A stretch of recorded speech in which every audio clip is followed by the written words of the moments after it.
Idol John, come in! Nag-prevail when nagbalaygi at kinaysayang katamit lawag 2025 itilaeng rabii no manaday ti pang tatiya tudo. Dahito iti may sa kadagiti highlights ti Pamulinawan Festival. As sinaganaan na ti city government ket takkel ayamanda iti patron saint and Saint William the Ermite tanaysayang katmetlaeng daytoy abalaygi. Kasangwanan ti production number kit imununan ang nagpadispensar ni Mayor Michael Marcoscion tanayakar si stage amausar gapo iti panakaysayang pati proclamation rally iti Centennial Arena.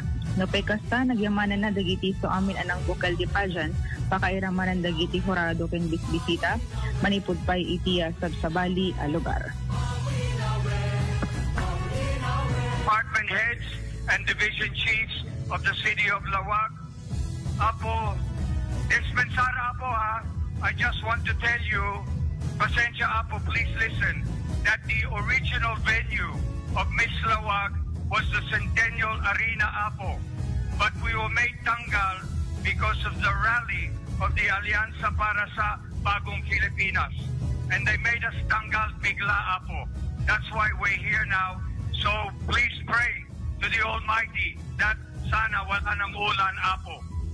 Iya paset tiya panagsarita ni Mayor Michael Marcoscion na koronaan met Miss Lawag Pamulinawan 2025 ni Miss Ariana Tobayas. Ni Ariana Tobayas Brainy. When you can Brainy sa Idol. Ket amok deta nga ubing eta na nalaing nga talaga. Nagpanuray ka. You prevailed. Ariana, congratulations. Ikaw pala. All right. First runner-up ni Janice Agres. Second runner-up ni Shanice Pagatpatan. Third runner-up ni Beatrice Malong. Fourth runner-up ni Hyunmei Maestrado.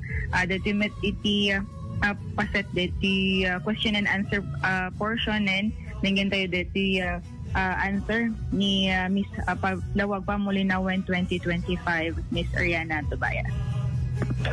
Atisa. You ready for your question? As ready as I'll ever be. Ready as always. Lawag City has a rich history of resilience and progress. As the next Miss Lawag City Pamulinawan 2025, how will you embody the spirit of prevail to inspire the community in overcoming challenges and striving for a brighter Lawag? Prevail means so much to us as Lawageños because prevailing means facing everything with triumph. And yet, us Lawageños are resilient people. And for us, prevailing does not only mean surviving, it also means thriving with grace and purpose.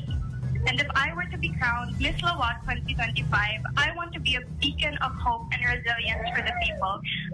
So that is a reminder that despite any challenges we face, we prevail. Thank you. Naglaing.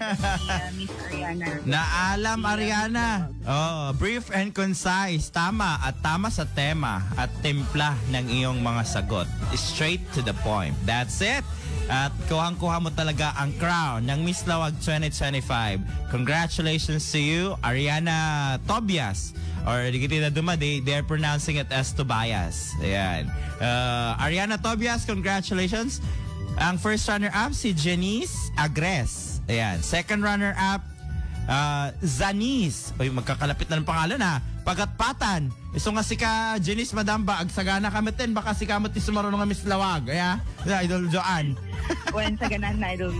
Beatrice Malong, the third runner-up, and Hyunmei Maestrado. Ganda ng pangalan, parang Korean. Fourth runner-up.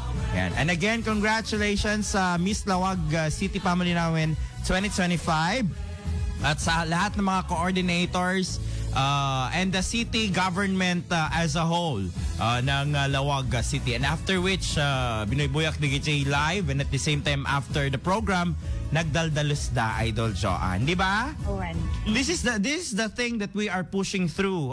Why we're doing such thing news tayo may panggap iti garbage. Now is the time na napaka-responsible na not only Lawageños but all Ilocanos pagkatapos ng mga programs or activities agdalus da nga dagosen, di ba? That's an eye-opener, and that is the impact of that news already. Ganun lang kasimple, di ba? Disiplina lang ang kailangan. Well, napinta si resulta na.